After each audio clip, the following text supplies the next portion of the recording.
तो देखें very interesting topic आपका लेक्चर चल रहे हैं वेपर प्रेशर्स और शॉर्ट में बोलेंगे इसको भी। अब देखो यहाँ पर जो लिक्विड है बेटा ध्यान दीजिएगा, हम लिक्विड सब्सटेंस की बात कर रहे हैं। दो तरह के लिक्विड कंसीडर किया गया है, एक वोलेटाइल लिक्विड होते हैं वोलेटाइल और एक ऐसे होते हैं नॉन वोलेटाइल। और सबको पता है वोलेटाइल का मतलब क्या होता है, those liquid which can be easily come in the gas form at room temperature. वो लिक्विड जो किस फॉर्म में आ जाए बताओ, गैस के फॉर्म में आ जाए, एस्केप कर जाए एट रूम टेंपरेचर अपने आप। That type of liquid is called volatile liquid. Volatile हो जाए गैस के फॉर्म में आ जाए। और नॉन वोलेटाइल का मतलब ऐसा लिक्विड जो गैस के फॉर्म में कन्वर्ट ना हो पाए at room temperature. That type of liquid is called non volatile liquid. तो वोलेटाइल लिक्विड जब भी बोलेंगे, वोलेटाइल लिक्विड टर्म बोलेंगे तो आपको समझ में आना चाहिए कि ऐसा लिक्विड है जो किस फॉर्म में आ जा रहा है, गैस के फॉर्म, एस्केप करके गैस के फॉर्म में। क्योंकि वोलेटाइल लिक्विड के पास क्या काइनेटिक एनर्जी काफी ज्यादा होती है उस मॉलिक्यूल की, इतनी काइनेटिक एनर्जी ज्यादा है कि लिक्विड फॉर्म में स्टेबल नहीं रहता, फटाफट किस फॉर्म में आ जाता, गैस के फॉर्म में आ जाता, रूम टेंपरेचर के ऊपर ही। That type of liquid is called volatile. और जो रूम टेंपरेचर पर ना आ पाए उसे क्या बोलोगे, नॉन वोलेटाइल लिक्विड। हीट करोगे तो भी आ जाएगा, लेकिन बात कहां की जा रही है, रूम टेंपरेचर की बात की जा रही है। तो दो तरह के लिक्विड की मैंने बात कर ली। अब देखते हैं, देखो ध्यान से, प्रोसेस है जब वो लिक्विड मॉलिक्यूल किधर आ जाए, गैस में आ जाए, then this process is called evaporation. अगर ये गैस मॉलिक्यूल कंडेंस करके किधर आ जाए, लिक्विड में आ जाए, that process is called condensation. तो बताओ ये फॉरवर्ड भी जा रही है, किधर आ रही है, बैकवर्ड भी आ रही है। कोई रिएक्शन अगर फॉरवर्ड बैकवर्ड दोनों साइड मूव करे, that type of reaction is called reversible reaction. कैसी है, रिवर्सिबल रिएक्शन। और रिवर्सिबल रिएक्शन के बीच में क्या एस्टेब्लिश करता है, इक्विलिब्रियम। क्या करता है, इक्विलिब्रियम विल एग्जिस्ट। अब जरा टॉपिक समझ लें अपना, व्हाट इज वेपर प्रेशर, जरा समझिएगा अच्छे से। एक लिक्विड ले लिया, वो लिक्विड कैसा ले लिया मैंने, वोलेटाइल लिक्विड ले लिया। ये वोलेटाइल लिक्विड है और वोलेटाइल लिक्विड का मतलब ऑलरेडी बता दिया मैंने, वोलेटाइल लिक्विड ले लिया। और देखो ये गैस एक कोई लिक्विड है, ये ऊपर वाले जो मॉलिक्यूल होंगे इनकी काइनेटिक एनर्जी क्या होगी, काफी ज्यादा होगी। क्योंकि बताओ ये मॉलिक्यूल कैसे अरेंज हो चुके हैं, कोई मॉलिक्यूल नीचे है, कोई मॉलिक्यूल ऊपर आ रहा है कि नहीं, depend upon the kinetic energy of molecule. तो जिस मॉलिक्यूल की काइनेटिक एनर्जी ज्यादा, मान लो गैस ये कोई लिक्विड मॉलिक्यूल है कि नहीं, तो इसकी काइनेटिक एनर्जी ज्यादा क्या करेगी, फड़फड़ाते ऊपर आएगी कि नहीं, और कहां जाएगी, सरफेस के ऊपर आ जाएगी। और जिस मॉलिक्यूल की देखो एवरेज काइनेटिक एनर्जी सबकी सेम होने वाली है, लेकिन हर मॉलिक्यूल की काइनेटिक एनर्जी क्या होगी, अलग अलग होगी। और जो मॉलिक्यूल की काइनेटिक एनर्जी सबसे ज्यादा होगी वो कहां तैरता है, अबव द लिक्विड सरफेस पे तैरता है। और जिसकी काइनेटिक एनर्जी कम होती है कहां पे होता है, at the bottom of surface. Average kinetic energy तो सेम होने वाली है, एवरेज का मतलब टोटल काइनेटिक एनर्जी लगभग सेम होगी, लेकिन जब इंडिविजुअल काइनेटिक एनर्जी की बात करोगे तो जिस गैस की आगे पीछे होगी इसकी ज्यादा कहां पाएगा, लिक्विड सरफेस पर आ जाएगा। और रूम टेंपरेचर पर क्या करेगा बताओ, अगर ये क्लोज कंटेनर लिया जाए तो इसकी काइनेटिक एनर्जी इतनी ज्यादा है, किस फॉर्म में आ जाएगा, लिक्विड से, they will come in the gas form. कहां पर आ गया, गैस के फॉर्म में आ गया। ये लिक्विड, ये गैस, और गैस की देखो लिक्विड से गैस गया, that process is called evaporation. Evaporate कर गया कि नहीं, इवापोरेशन अगर ज्यादा होगा तो गैस मॉलिक्यूल ज्यादा बनेगा। तो शुरुआत में क्या था, वोलेटाइल लिक्विड था, इवापोरेशन मान लो नहीं हुआ था तो गैस मॉलिक्यूल नहीं बनेगा। जैसे जैसे टाइम बीतेगा वैसे वैसे इवापोरेशन स्टार्ट होगा, वैसे वैसे क्या करेगा, liquid come in the gas form. एक ऐसा भी टाइम आएगा कि gas will condense and come into the liquid form.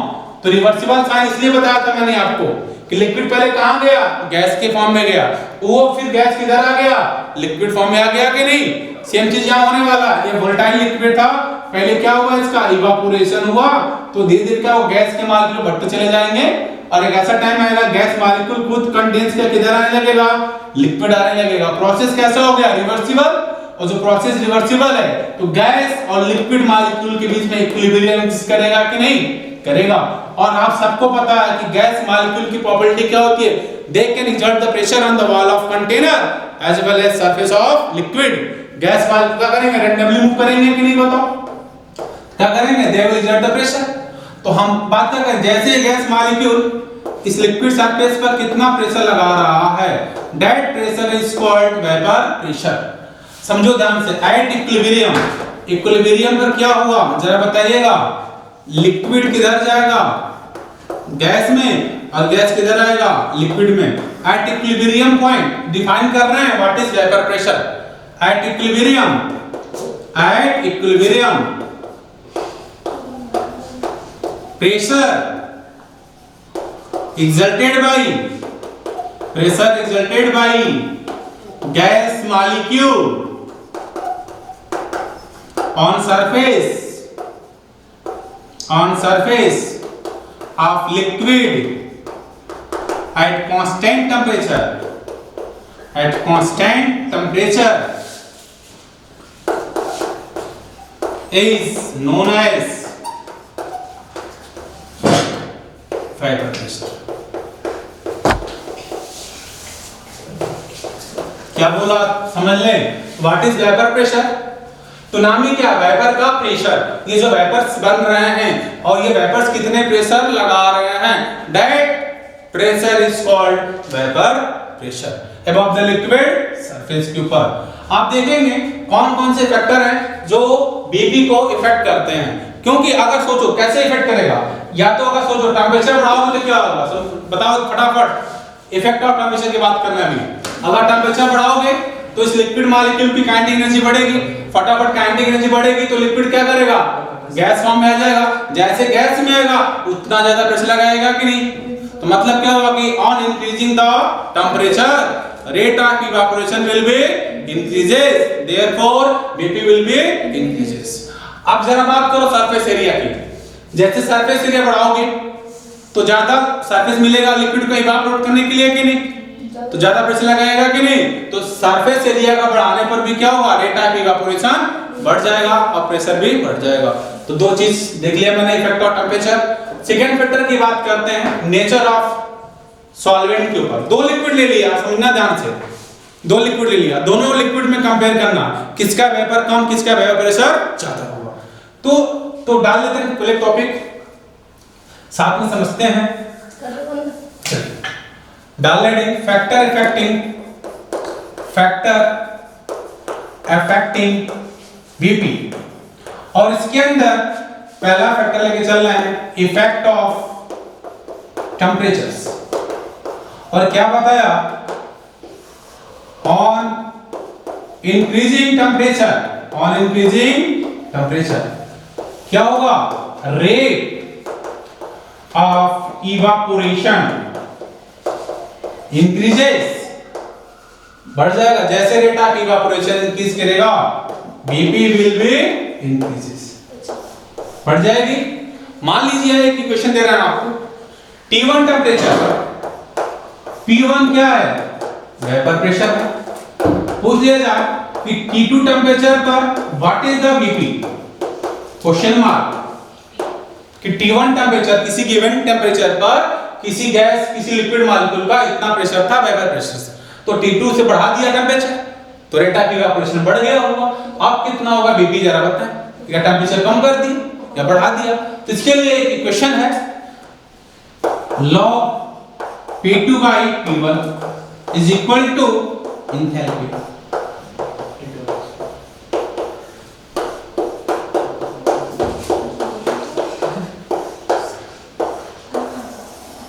And this equation is called Clapeyron equations। नाम दिया इसका Clapeyron equations। Clapeyron equations। T2 क्या है, वेपर प्रेशर है, T2 टेम्परेचर, T1 टेम्परेचर नहीं है, R is gas constant, enthalpy पता होगी ऑलरेडी, डिवाइड करेंगे किससे आ जाएगी। एनसीईआरटी में क्वेश्चन नहीं गिवन है। फिर चलिए अब आते हैं सेकंड फैक्टर को लेकर, चलें। Second factor is nature of, देखते हैं। सेकंड फैक्टर इज इस नेचर ऑफ लिक्विड डालने heading, nature of liquid.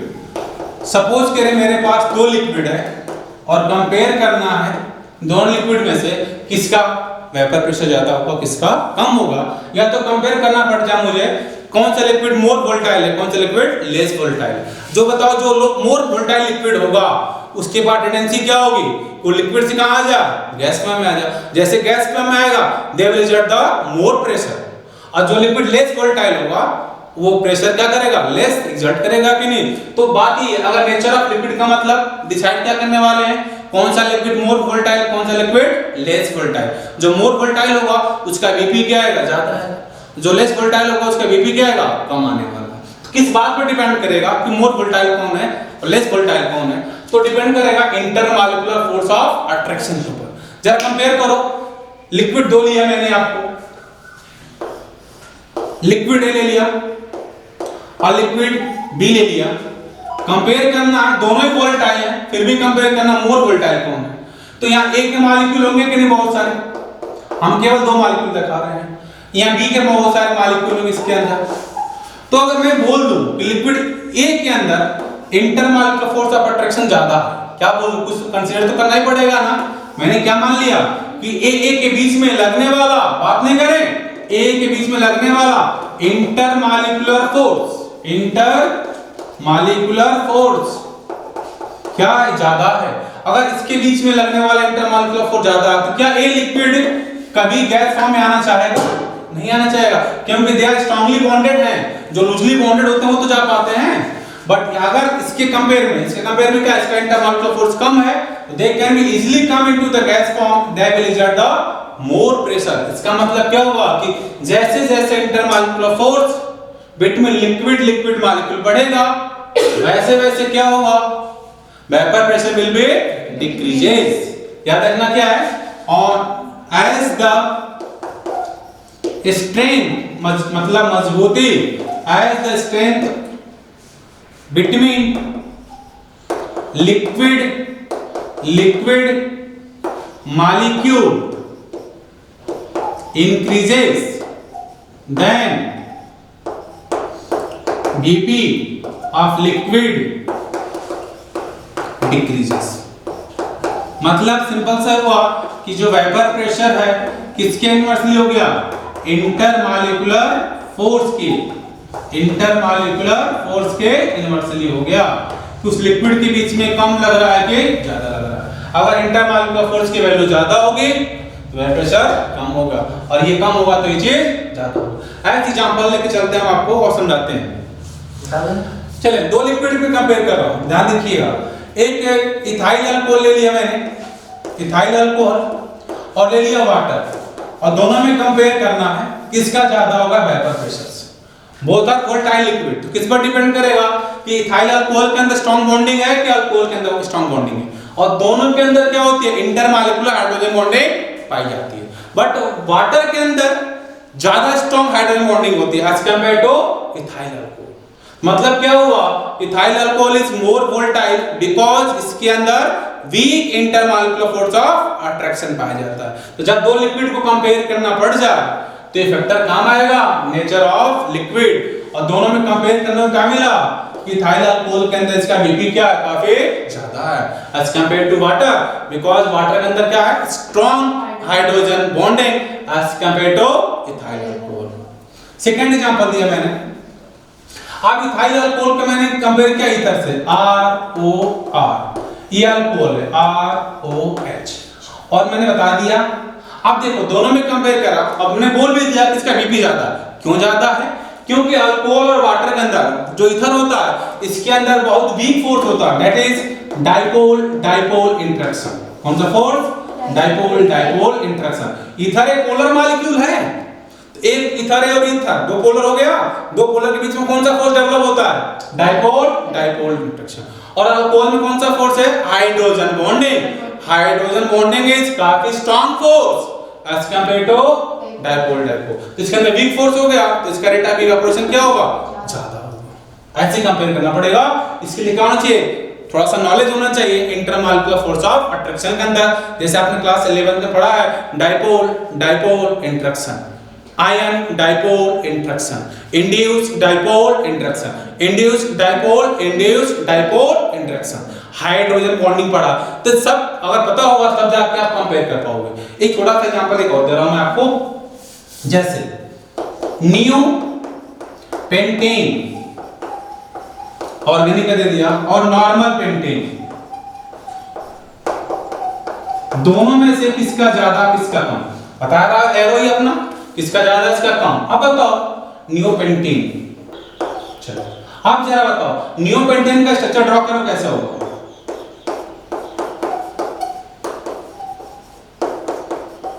That is called neopentane, 3 carbon 4 और 5। नॉर्मल पेंटेन का मतलब सीधा 5 कार्बन का, that is called normal pentane. दोनों में कंपेयर करना है कि कौन सा मोर वोलेटाइल है कौन सा लेस वोलेटाइल है, या तो बोले वेपर प्रेशर। अब देखो मॉलिक्यूल दोनों का सेम है कि नहीं, बोथ आर आइसोमेरिक कंपाउंड। कैसे हैं? Isomeric compound, isomeric. आप बताओ आइसोमेरिक कंपाउंड में कैसे कंपेयर करेंगे? तो याद रखना क्या है, यहां बताओ यहां ब्रांचिंग है नहीं ब्रांचिंग है, तो जैसे जैसे ब्रांचिंग बढ़ती है, एक बात याद रखेंगे इधर, on increasing branching, on increasing branching, जैसे जैसे ब्रांचिंग बढ़ेगा तो क्या होगा, decreasing intermolecular force, decreasing intermolecular force, intermolecular force कम होगा।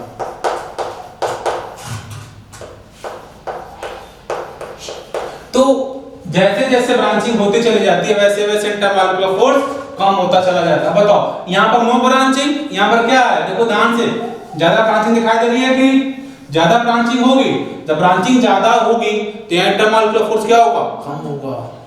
क्या लिखा है, ब्रांचिंग ज्यादा इंटरमॉलिक्यूलर फोर्स कम, इन्वर्सली हुआ कि नहीं। तो यहां पर ब्रांचिंग ज्यादा होने के वजह से नियोपेंटेन में लगने वाला फोर्स क्या होता है, बहुत वीक हो जाता है। अब फोर्स कम हो गया इसके अंदर तो क्या बन गया, मोर वोलेटाइल बन गया। तो इसका एक्सप्लेनेशन मैंने दे दिया। याद रखना कि ब्रांचिंग जो होती है, जो इंटरमॉलिक्यूलर फोर्स है, ब्रांचिंग के इन्वर्सली होती है। तो मैंने एग्जांपल देके समझा दिया अलग फैक्टर क्या, नेचर ऑफ लिक्विड के ऊपर, और 3 चीज समझाया मैंने आपको कि कभी भी 2 लिक्विड को कंपेयर करना है क्या हाँ दिमाग जाना चाहिए आपका इंटरमॉलिक्यूलर फोर्स ऑफ अल्ट्रेशन के ऊपर फोकस करना चाहिए। तो ये थर्ड फैक्टर देखें बीपी का, third factor is addition of solid solid molecule. अगर देखो ध्यान से जरा, एक लिक्विड ले लिया मैंने जो वोलेटाइल लिक्विड है, जरा गौर करिएगा इसके ऊपर, और मैंने ये कंटेनर बंद कर दिया और लिक्विड कैसा है मैंने बोल दिया इसको ये वोलेटाइल लिक्विड है। जब ये वोलेटाइल लिक्विड है तो कहां पर आ जाएगा, गैस फॉर्म में आ जाएगा और इवापोरेट करके और फिर कंडेंस होगा और प्रेशर लगाएगा, that pressure is called vapour pressure. बोला तो मैंने यहां तक आपको। मान लिया इस लिक्विड का, इस प्योर वोलेटाइल लिक्विड का, वोलेटाइल लिक्विड का प्रेशर मैंने मान लिया P नॉट A। P मतलब पार्शियल प्रेशर, A का मतलब एक, नॉट का मतलब जब कोई चीज मिक्स नहीं की गई है, प्योर कंडीशन में, इनिशियल कंडीशन में। आपने क्या किया, एडिशन कर दिया किसका, सॉलिड सॉल्यूट मॉलिक्यूल का। जैसे आप इसके अंदर एडिशन करेंगे, देखिएगा ध्यान से, तो ये क्या होगा, देखो ये वोलेटाइल लिक्विड का आउटर सरफेस था कि नहीं, लेकिन ध्यान से ये क्या था, वोलेटाइल लिक्विड का आउटर सरफेस है। जैसे ये सॉलिड मॉलिक्यूल आएगा, क्या समझिएगा, ये बना रहा हूं आपको सॉलिड मॉलिक्यूल, जैसे इसके अंदर आएगा तो क्या करेगा, there is formation of solutions.